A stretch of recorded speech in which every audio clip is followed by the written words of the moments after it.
একজন মহিলার দুইজন সন্তান ছিল। একটা হচ্ছে তার সতীনের সন্তান আর একটা তার নিজের। সেই মহিলা সব সময় তার সতীনের সন্তানকে কোলে করে রাখত, কখনোই কোল থেকে নামাতো না, এমনকি কোলে নিয়েই সংসারের সমস্ত কাজকর্ম করত।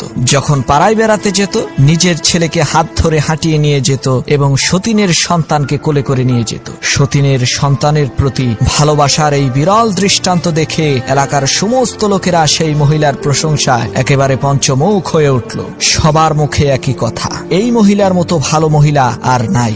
একদিন পাড়ার এক মেয়ে লোক এসে বলল, বুবুজান, নিজের ছেলেকে এরকম অবহেলা করে সতীনের ছেলেকে এত আদর করা ঠিক হবে না, এতে আপনার নিজেরই ক্ষতি। তখন সেই মহিলাটি বলে উঠল, শোনেন বুবু, আমার ছেলেকে আমি অবহেলা করি না, এটা লোকদের বোঝার ভুল। তাকে আমি হাঁটিয়ে নিয়ে বেড়াই যাতে তার পা শক্ত হয়, আর সতীনের ছেলেকে সবসময় কোলে করে রাখি যাতে সে কোনোদিন হাঁটতে না শিখে। কোলে থাকতে থাকতে সে যাতে অচল আর পঙ্গু হয়ে যায়।